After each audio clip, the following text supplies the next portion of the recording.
Donc le premier point que je voulais partager avec vous, je suis contente déjà de parler à la nouvelle génération et de pouvoir vous passer le message qu'il y a vraiment encore beaucoup d'innovations à apporter dans le monde de l'aérospatial en général et de l'aviation en particulier. Et c'est un petit peu le propos de cette présentation que je voulais partager avec vous. Donc voilà, on y va, on s'y jette. Donc le premier point, c'est que Airbus a toujours été un pionnier dans le monde ou dans l'histoire de l'aviation. Je ne sais pas si vous connaissez Airbus depuis son départ. Airbus est parti de zéro, alors que le monde de Boeing existait et était déjà vraiment le leader du marché. Airbus est parti de zéro avec l'A300 à l'époque, dans les années 70. Et petit à petit, pas après pas, a conquis le marché et est devenu le leader du marché. Alors, des fois, c'est un petit peu Boeing, des fois, c'est un petit peu Airbus. En ce moment, c'est plus Airbus que Boeing, mais bon, on sait que Boeing est toujours là. Mais voilà, donc ceci pour dire que Airbus, ça s'est pas fait tout seul, ça s'est fait à coup de beaucoup d'innovations, à commencer par tout ce qui est du domaine des commandes de vol, par exemple. Et Airbus a notamment beaucoup investi sur tout ce qui est autour de la sécurité des vols. Donc, qu'est-ce que ça veut dire en termes de nouveaux produits à bord? Comment installer ça? Et donc, derrière, ça sous-tend beaucoup d'innovations, beaucoup de nouvelles tendances. L'autre message que je voulais passer, c'est que pour Airbus, ce qui est important à travers ses produits, donc c'est beaucoup l'avion, mais c'est pas que l'avion. Airbus est présent aussi dans le secteur du spatial et de la défense, et aussi présent dans le secteur des hélicoptères, drones, et potentiellement de d'autres services. Il peut y avoir de la cybersécurité, de la sécurité, il y a tous ces aspects-là. Donc Airbus, à travers tous ces produits, a toujours eu à cœur en fait, de faire la connexion des personnes. Et quelque part, les produits qu'on développe sont vraiment pour permettre aux personnes de se connecter à travers le voyage, à travers la communication. Et dans le sens en fait, de rendre le monde plus sûr, plus safe, qui est un petit peu le monde là, et plus uni, pour qu'on vive tous dans le meilleur des mondes. Donc une fois que je dis ça, ça c'est tout ce qui a construit l'histoire d'Airbus. Maintenant, le prochain challenge qui nous attend, c'est vraiment la décarbonation, dont vous avez entendu beaucoup parler. Airbus investit beaucoup là-dessus à travers ces différents segments, ces différentes filiales, ou divisions, je devrais dire, comme je vous ai dit, sur les trois secteurs, les trois grands piliers d'Airbus. Donc, pour revenir sur la partie de décarbonation, je dirais qu'Airbus a déjà franchi la moitié du chemin à travers ses produits. On a déjà beaucoup investi pour rendre les moteurs plus économiques en termes de consommation de fuel. Donc, notamment les derniers nés en termes d'avions, 350 part pour tout ce qui est long range, donc les vols longue distance, et d'autre part sur tout ce qui est courte distance avec le 320 Neo. On a déjà fait des économies de 20% de consommation de fuel par rapport à la précédente génération d'avions. Donc on a déjà franchi quand même des gros gaps en termes d'amélioration là-dessus. Maintenant, ce qui nous attend, c'est d'aller vers le net zéro d'ici 2050. Donc ça veut dire encore faire l'autre moitié, les autres 50%. Et pour ça, il va falloir faire preuve de beaucoup d'imagination et de beaucoup d'innovation. Donc c'est ce qui nous attend devant. L'innovation, elle est forcément dans les moteurs, mais pas que. C'est aussi dans le fuel, c'est peut-être dans les services, dans la manière d'opérer les avions. Ça peut être dans la chaîne de production, comment on peut aussi résoudre ces aspects-là d'un point de vue production, d'un point de vue logistique. Donc ça tire énormément de composantes du secteur industriel. Donc, je vais vous parler maintenant de UpNext. Airbus, donc, comme je vous ai dit, a toujours été pionnier et a toujours voulu beaucoup investir dans le domaine de l'innovation. Et de ce fait, en fait, Airbus, investissant dans l'innovation et dans la recherche, a souhaité créer une filiale qui s'appelle UpNext, dont je viens. Cette filiale UpNext, en fait, l'objectif, c'est essentiellement le pourquoi est-ce que ça a été filiale plutôt qu'intégré à Airbus. C'est de se dire, on va essayer de fonctionner différemment, on va faire un pas de côté par rapport aux gros Airbus, et on va être un petit peu vous savez, le bateau là, qui ouvre par rapport au gros tanker qui est derrière. Donc voilà, c'est un petit peu l'objectif de UpNext, d'être celui qui est un petit peu en avance de phase pour ouvrir la voie par rapport à des nouveaux défis technologiques et essayer d'aller très vite pour répondre à ces questions technologiques. Donc c'est vraiment l'objectif d'UpNext, et pour ça, l'idée c'est d'être un petit peu le monde un petit peu start-up d'Airbus, de fonctionner avec cet esprit start-up, cet esprit garage, et d'aller vite d'essayer de développer vite fait des produits en termes de minimum viable concept et d'expérimenter, de se dire ça répond ou ça répond pas à la question et qu'est-ce qu'on peut en faire. Donc voilà un petit peu l'histoire de UpNext. Pour cela, comment on fait? Donc voilà, je vous ai déjà parlé du speedboat qui est un petit peu devant. Pour cela, comment on fait? L'idée, c'est de... Airbus vient, la grande maison vient avec des problématiques clés. Par exemple, je vous ai parlé de la décarbonation, ça fait partie des questions clés. Derrière, il y a des questions, des défis au niveau propulsion. Et du coup, ils viennent avec ces questions-là. Qu'est-ce qu'on peut faire? Dans combien de temps on peut essayer de résoudre cette question? Et dans combien de temps on peut développer un produit qui pourrait aller sur le marché? Donc, on prend ces questions-là et on fait des démonstrateurs. Les démonstrateurs, on doit les développer comme une start-up. C'est-à-dire qu'une start-up, si elle ne va pas très vite sur le marché, ben, c'est un peu compliqué. Donc, en général, on a des échéances de 2 ans à 3 ans, maxi. Certains ont que 1 an, maxi, pour faire la démonstration de valeur, d'accord, du concept, et de répondre à la question. Donc, ça peut être du benchmark entre différents types de solutions. C'est de vérifier que ça réponde à la question. Et puis derrière, après, on relivre ça à Airbus pour en faire quelque chose d'autre. Donc, il y a plusieurs projets en cours. Et je vais vous donner quelques exemples pour essayer d'illustrer mon propos. C'est bon pour tout le monde? Vous suivez?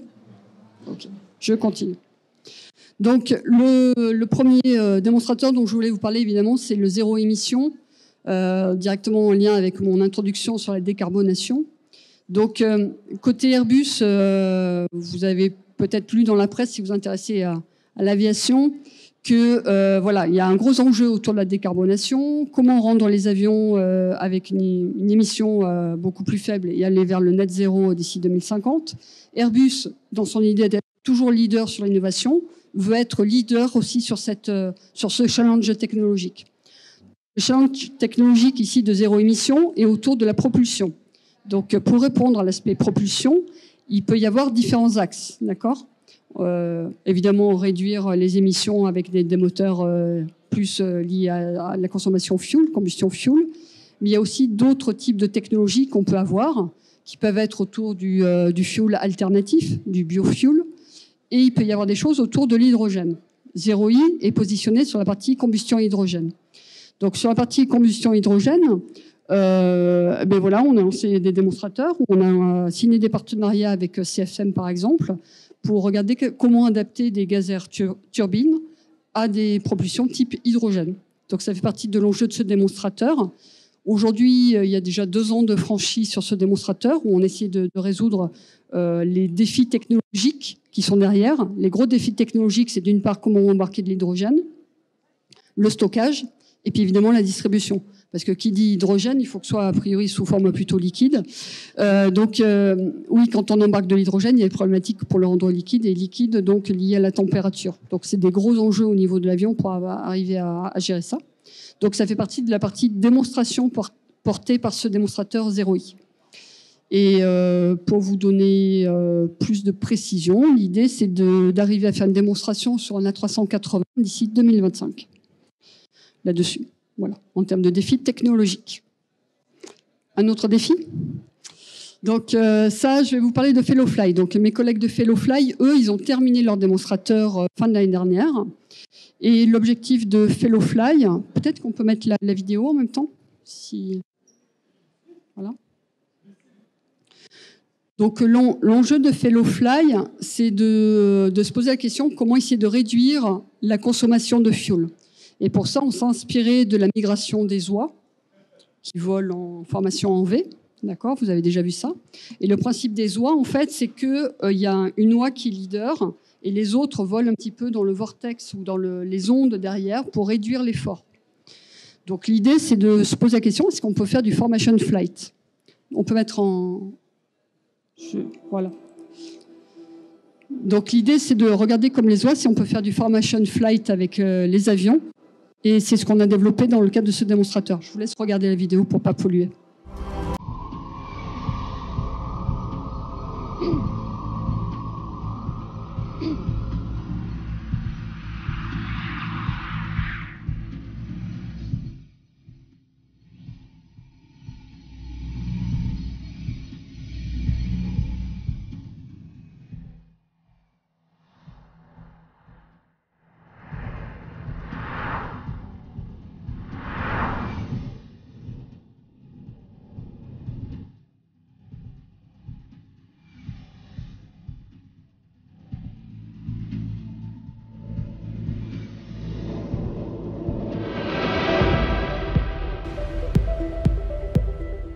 Merci.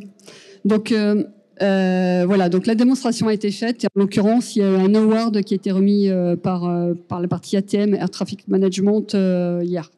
Juste pour dire que voilà, ça a été couronné de succès, ce démonstrateur. Donc derrière, le challenge pour arriver à faire ça, c'est beaucoup de contrôle dynamique ou actif des ailerons. Donc sous-entendu, il y a un avion qui est leader. Il faut arriver à voler dans son pareil, dans son onde, pour arriver à réduire la consommation. Et donc tout ça, ça demande d'une part une connexion entre les deux pour comprendre voilà, le positionnement en relatif, et d'ailleurs de faire du contrôle actif, sous-entendu de détecter les oscillations pour faire ce contrôle actif. Voilà les enjeux qui sont derrière. Et donc c'est un enjeu, un pari réussi, puisque derrière on se pose la question de développer des services autour de ça, en termes de produits. Le sujet que je voulais partager et qui intéresse peut-être certains d'entre vous, parce qu'il y en a beaucoup qui sont venus me voir sur la mécanique et la simulation. Donc je pensais entre autres à ce projet-là. Donc là, c'est l'idée d'un démonstrateur pareil qui est inspiré de la nature, un petit peu comme les aigles. Les ailes des aigles sont très fines et peuvent vraiment s'adapter à la traînée. Enfin, peuvent s'adapter à l'aéro pour réduire la traînée, je vais dire plutôt comme ça. Et de ce fait, on essaie de répliquer la même chose ici. On se pose la question de développer des ailes qui font du morphing, donc qui s'adaptent vraiment aux besoins. Donc mes collègues, ils sont allés acheter un Citation Jet. Ils ont décidé qu'ils allaient lui couper les ailes. Et ils sont en train de fabriquer maintenant les nouvelles ailes qu'ils vont installer. Voilà, on va tronçonner là. Ils vont installer ces ailes-là. En l'occurrence, ils les font repliables. Alors normalement, il y avait une vidéo, ça bougeait, mais là, ça bouge plus. Et ils vont adapter un certain nombre d'actionneurs, on va dire peut-être, je ne sais plus combien ils en ont, au moins une trentaine, c'est pas quarantaine d'actionneurs tout le long de l'aile, pour vraiment donner la courbure idéale pour minimiser cette traînée et donc faire du saving de fuel, enfin faire de l'économie sur le fuel. Donc voilà le challenge de mes collègues et en l'occurrence, pour complexifier un peu, ils vont rendre ça totalement autonome et faire un vol à distance, donc avec un contrôle au sol. Puisque bon, voilà, ça fait partie quand même de réalisation un petit peu techniquement difficile, compliquée, donc pour ne pas prendre de risque, il y aura un contrôle au sol de l'avion. Voilà. Ça, c'était le troisième démonstrateur que je voulais partager avec vous. Et le dernier que je voulais partager avec vous, c'est par rapport à Dragonfly, donc le démonstrateur dont je suis en charge. Alors, Dragonfly, l'idée, c'est tout ce qui est autour de l'autonomie. Donc l'autonomie, vous la voyez aujourd'hui au quotidien dans votre voiture, en termes d'assistance, et potentiellement de plus en plus automatique, quand on pense à Tesla ou Google Car, etc. Donc il y a les mêmes types de questions au niveau de l'avion, de l'aviation, et des drones, etc., de tout ce qui vole. Et donc dans cette roadmap autonomie, Airbus investit dans ce démonstrateur pour faire avancer un certain nombre de briques technologiques autour de ça. Donc par rapport à ça, ce qui nous intéresse au niveau du démonstrateur Dragonfly en particulier, c'est de faire de l'atterrissage automatique basé sur de la vision, donc traitement d'images basé IA, intelligence artificielle.